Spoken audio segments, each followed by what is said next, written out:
हाँ जी दोस्तों, स्वागत है आपका अपने channel spiritual journey with Gurpreet Kaur के साथ। दोस्तों आज जो मैं आपके लिए टॉपिक लाई हूँ दैट इज़ रियली इम्पॉर्टेंट आपकी स्पिरिचुअल जर्नी के लिए। भले आप ट्विन फ्लेम जर्नी में हो, भले आप एक कॉमन स्पिरिचुअल जर्नी में हो, तो वो बहुत ज़रूरी है आपके इनर वर्क के लिए, आपकी हीलिंग के लिए।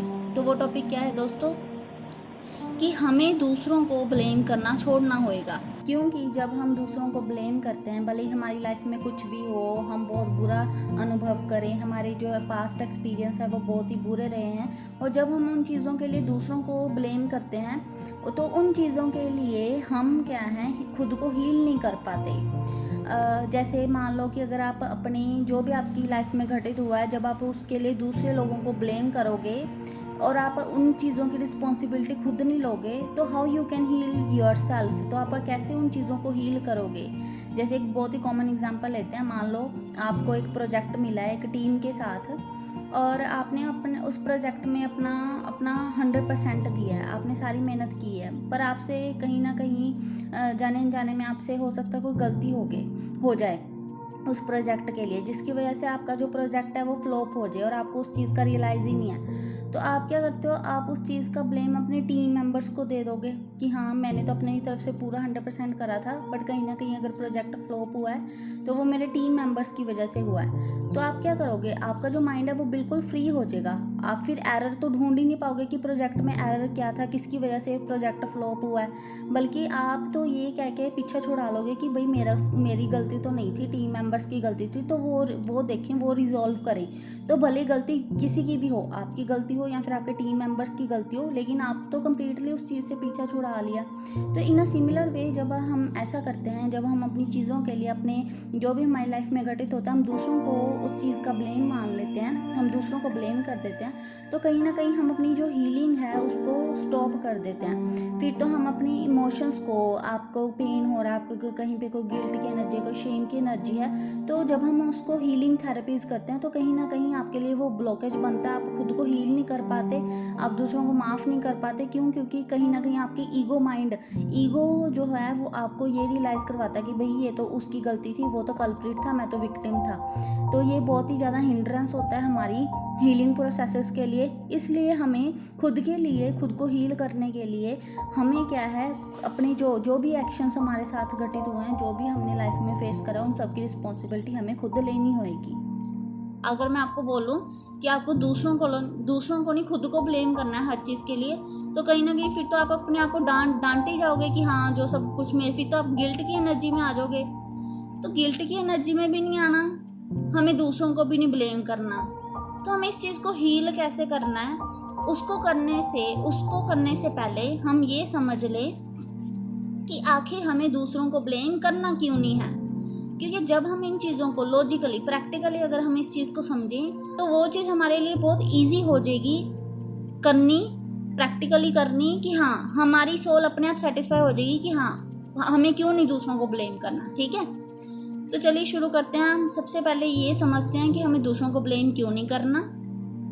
The first reason is that जो भी आपके साथ हुआ है, भले आपने जो भी एक्सपीरियंस इस लाइफ टाइम में देखे हैं, वो कहीं ना कहीं आपके अंदर वो सारी चीज़ें कहीं ना कहीं ट्रैप थी। आपने उन सभी चीज़ों को सप्रेस करा हुआ था। मान लो, इसकी एक एग्जांपल देती हूँ। मान लो अगर आप ऐसे रिलेशनशिप में हो जिसमें आप तो अपना 100% दे रहे हो, आप तो उस बंदे के लिए सब कुछ कर रहे हो, बट वो सामने वाला बंदा ना तो आपको प्यार कर रहा है, ना ही आपकी रिस्पेक्ट कर रहा है, आप बस उसके लिए रो ही जा रहे हो। वो सारी चीज़ें आपके साथ क्यों हो रही हैं?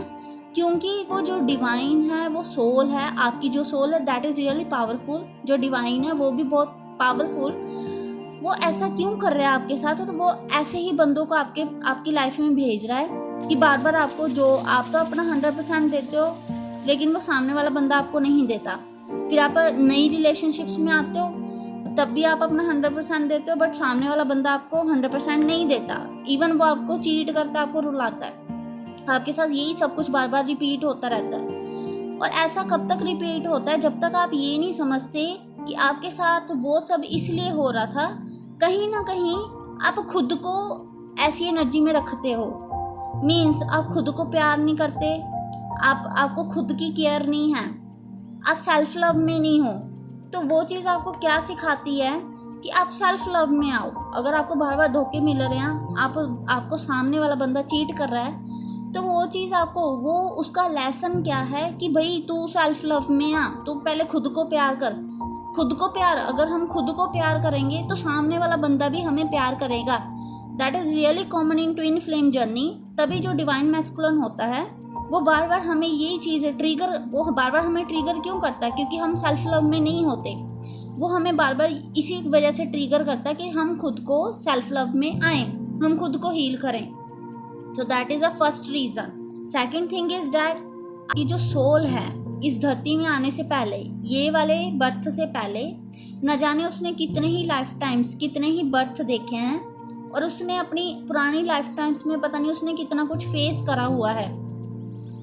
तो जब इस बर्थ में आने से पहले जो हमारी सोल है उन बाकी सोल्स के साथ एक कॉन्ट्रैक्ट करके आती है कि वो वाली सोल्स उसको कैसे हेल्प करेंगी ट्रिगरिंग के लिए। That is a simple thing. बाकी जो सोल्स होती हैं वो हमें ट्रिगर करती हैं ताकि हम उन चीज़ों को समझें, हम उन चीज़ों को हील करें। तो कहीं ना कहीं वो सारा का सारा जो एक स्केड्यूल बना होता है, जो सारा का सारा एक डिसाइड हुआ होता है, वो हमारी सोल का ही एक कॉन्ट्रैक्ट होता है। हमारी सोल ही बाकी सोल्स के साथ एक कॉन्ट्रैक्ट करके आती है कि इस धरती पे आके मैंने ये लेसन्स सीखने हैं, और इन लेसन्स को सीखने के लिए मुझे कौन कौन सी सोल हेल्प करेगी। भले ही वो कार्मिक की फॉर्म में हो, भले ही वो सोलमेट की फॉर्म में हो, भले ही वो ट्विन फ्लेम की सोल में हो, तो वो आपकी ही सोल कॉन्ट्रैक्ट करके आती है। अब हमें समझ आ गया है कि हमें दूसरों को ब्लेम क्यों नहीं करना, क्योंकि वो सारा कुछ हमारी सोल ने, हमारे डिवाइन ने हमारे लिए ही प्लान करा होता है ताकि जो हमारी सोल है वो इवॉल्व होए। तो दोस्तों, आगे से जब भी आपको ऐसा लगे कि आप दूसरे बंदे को ब्लेम कर रहे हो, आपकी लाइफ में जो कुछ भी हो रहा है, आप 2 मिनट के लिए रुको, टेक अ डीप ब्रीथ, और आप सोचो कि आखिर आपको अगर वो ट्रिगरिंग मिली है तो क्यों मिली है, और आप उस बंदे को थैंक यू बोलो मन ही मन में। उस पर्सन को, भले ही वो आपका कार्मिक हो, भले ही आपका कोई भी हो, आप उसको थैंक यू बोलो। आप मन ही मन में उसको कहो थैंक यू सो मच मुझे ये रियलाइज़ करवाने के लिए कि मुझे अब नेक्स्ट क्या हील करना है। तो इन दिस वे आप क्या है, आप उस बंदे को आप उसको बंदे को ब्लेम नहीं करोगे। थैंक यू सो मच दोस्तों। अगर आपको मेरी वीडियोज़ अच्छी लग रही हैं तो प्लीज़ मेरे चैनल को लाइक करें, सब्सक्राइब करें, शेयर करें।